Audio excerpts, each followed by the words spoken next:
Hi everyone, welcome back to another edition of the Velvet Lounge Life, and today we are also partnering with our other channel, One Meal a Day Modified, and I am going to be making something special and new, which are cabbage pancakes.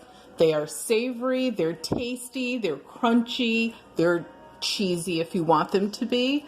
So in just a moment, we're going to get this party started.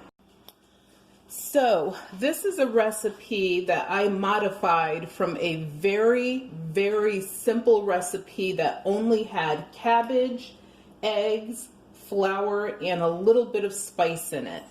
That was it. I decided that this could be a better recipe than that. So I actually saw this on someone's YouTube channel. I apologize, I don't remember the name of the channel. It came up in my little subscription feed thing. And I had never subscribed to them before, so that was odd.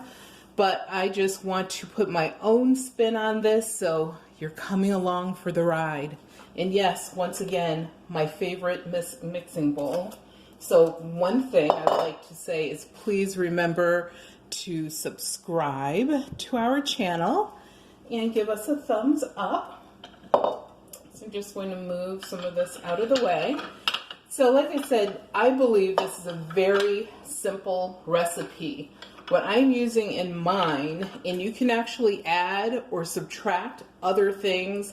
I'm doing what I'm considering to be a plant-based version of this, but you could add shredded pork, shredded chicken. I could imagine that that would be awesome. Even fish, like if you had like a white fish like a haddock or halibut or something that was kind of flaky, I think that would be good for this as well. Maybe cod. I'm not a cod eater, but I can imagine that. So what I'm doing is I'm using the cabbage, and I actually am using an organic shredded green red cabbage with carrot mix that I got from Trader Joe's. So no, I did not slice and dice all of that. But if you are going to shred your own or slice your own carrots, they should be a little bit less than 1/4 of an inch, I believe, in thickness. They could be about 1/4 of an inch.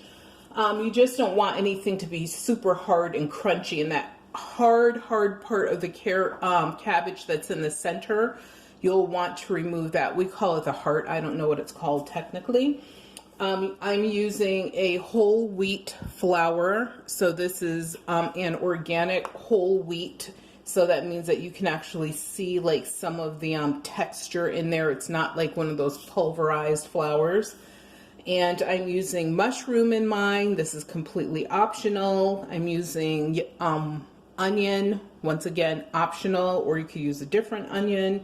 You could use bell pepper. You might want a little bit of celery, but I would make sure I slice that thin enough and not use I would use more of the heart of the celery if I did this.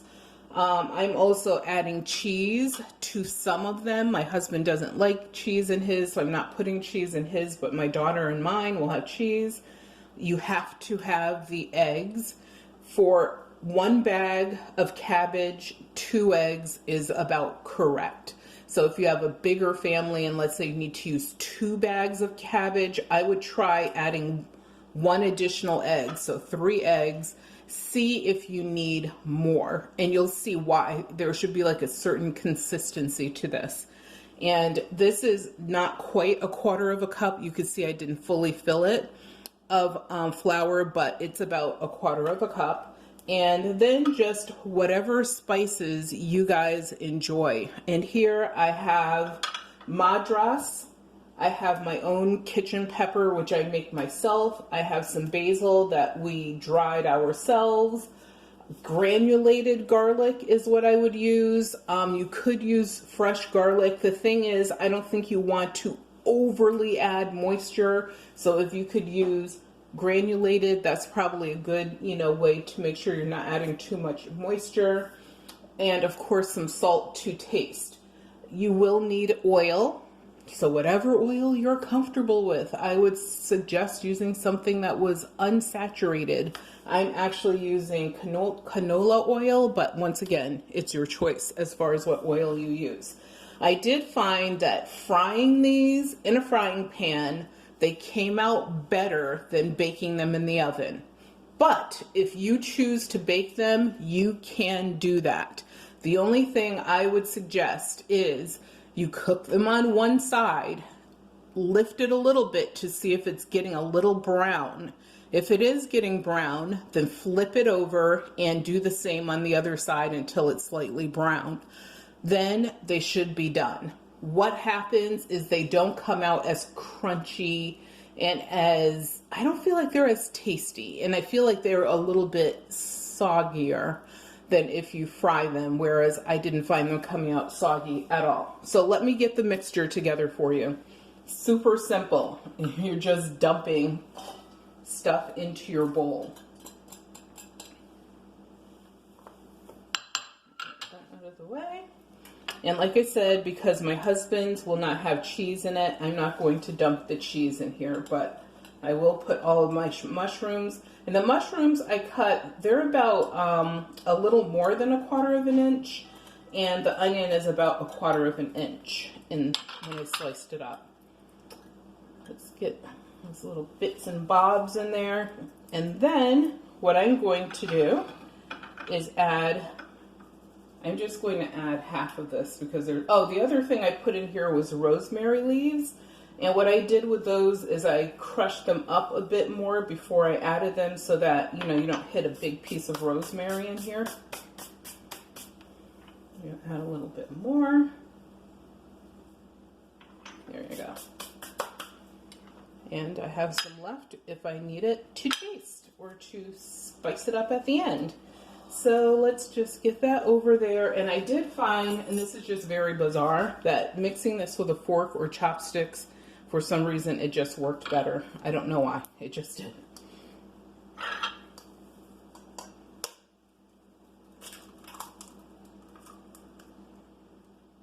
Let's do that. Yes, there's a wee piece of eggshell in there. Forgive me, eggshell gods.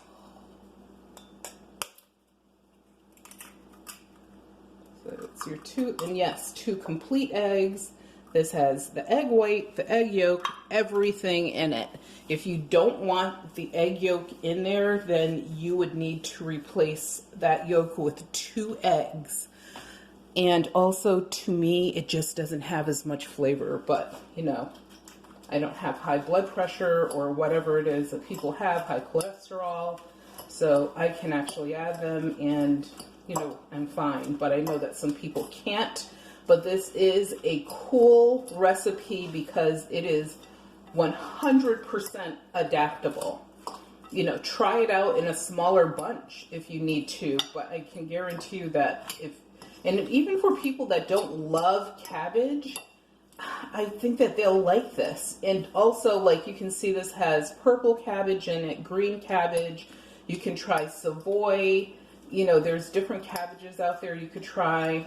You could try putting all 3 in here. That works as well. If you don't like carrots, don't worry about those. Don't add them. So once again, like I said, very adaptable recipe. So that's all it is to mix it up. Super simple. And then what I found to be more effective is not to add all of the flour at once, because you sort of want this to have a consistency that's not really like pancakes, obviously, but something where you can tell that it will bind, and you don't want to add so much flour that it's like gloopy or comes out tasting like flour. This is all about the vegetables, and the flour is really there as a binder. So this is actually almost there. I'm going to add just a little bit more flour.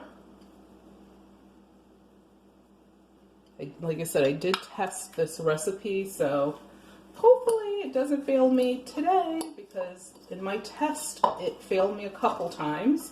But I was able to make adjustments, and here we are. This smells so good. It smells like veg, spices. It really does smell good already. And imagine if you're camping or doing a picnic and you're going to cook over a fire. This is also a good recipe for that. I've been following some RV van lifer channels just because I find it interesting. I know now that it's nothing I could ever do full-time myself personally, but it's something that, you know, we're thinking about doing when my husband retires. Of course, you tell people that, and now everyone thinks that it's like something that they should do. Do your research. It's not, I mean, it depends, I guess, on what level you're going to do it. And also, buy the right thing. I would never, like, I would buy an actual RV or a fifth wheel. But that's, or maybe I wouldn't buy a converted van because we just wouldn't need it, but whatever. Okay, so I'm off topic now. So this is about the right consistency. And next we are going to hit the heat. So I have this on a medium heat, and of course you can test it simply by tossing a little piece in there just to see like if you have enough action on your heat or not. I feel like that's enough for what I'm making. So what I'm going to do now is I sort of measure, so you don't have to measure obviously, but I'm going to put a heaping half cup in there and just sort of shape it a little bit. Most people when they make this, actually, you know what, I'm going to make it more the traditional way. What they do is they actually will fill the entire bottom of the pan. I'm going to do the same thing. And I did test it out that way, but I also like them small just because they're kind of cute when they're small. And you can have a couple of them and feel like you had more than probably what you should have. But once again, look at what you're eating here. You can eat this and not feel guilty about like eating something because it's healthy. There's nothing in here but healthy ingredients. You know, if you're a vegan, then, you know, a complete like wild, crazy 100% vegan, I'm sure you know what the replacement is for egg. You could do that. Obviously, do not use the cheese. There you go. I'm just going to hike up the sides a little bit, just by pushing them up a little. And I think I will turn the heat up just a tad. If I wasn't filming a video, I would leave the heat exactly where it is. So another thing to think about is if you ever have hash browns, just think that this would be a super fancy hash brown. The replacement is the cabbage instead of using potato. That's how I described it to my husband. He likes hash browns, so he was willing to try it, and surprisingly, he liked it. Because I'm always trying to sneak like veg into his diet because he acts as if he's like a 14-year-old sometimes when it comes to that. And it can be a little bit irritating. It's like I'm trying to get him to live.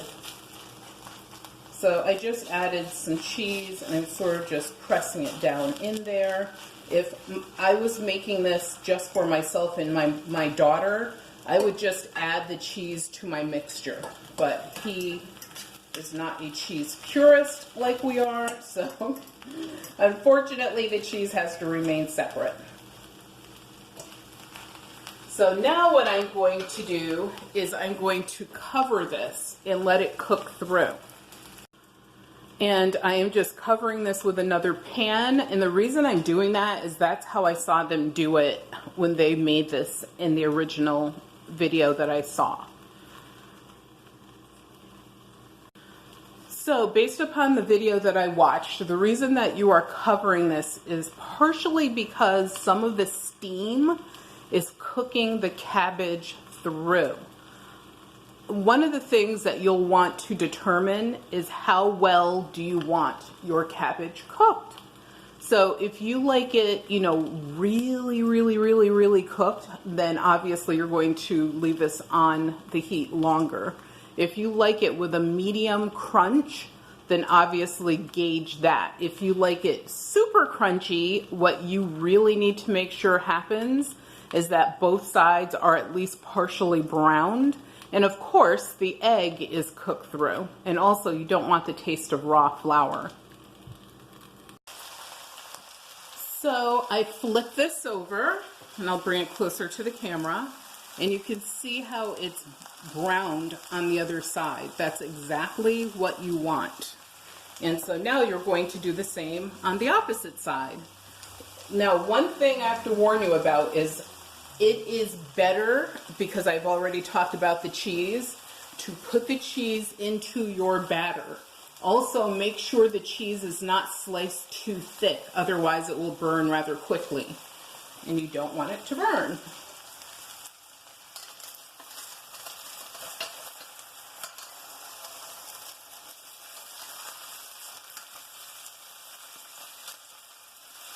Making sure I keep it kind of loose. And, you know, I could have added probably a third egg to this, and it would bind together better. But I mean, with the cheese and the 2 eggs, I'm already at my limit as far as fat probably goes for the day. So, or cholesterol or whatever. So I am not, that's why I did not add another egg. But you could probably, for this amount, because of the number of extra vegetables I added, you could definitely add another egg to this. So this is done. That's how quick it is. Super quick, super easy. So there we are. Now I have a meal. If I was doing this as my 1 meal a day modified, I would probably have 2 of these. I would have twice as much cauliflower and probably something else on the side. Not sure what, maybe yogurt, not sure. Maybe, you know, more protein. I could add, you know, once again, like I said, you could add shredded chicken, turkey. Think about Thanksgiving. This would be a good thing to add that extra turkey to that you have left over. Ham, which I'm not a big, huge fan of, but nothing wrong with that. Pork, etc. You know, pheasant, quail, you know, Cornish game hens, whatever it is that you like. You could practically add that to this, plus other optional vegetables. So thank you for tuning in. I have one more quick tip before I log out of this video, and that is try making this in a waffle maker. But if you do that, you do have to add the extra egg and just maybe a 1/4 cup, maybe a little bit less than that, of milk or almond milk, you know, almond beverage substitute, because they're saying not to call it milk anymore, according to the Milk Council. That's a real thing. Look it up in the news. So thank you so much for tuning in to another episode of the Velvet Lounge Life. Remember, please subscribe, share our videos, give us a thumbs up. Have a great day, and remember that health is wealth.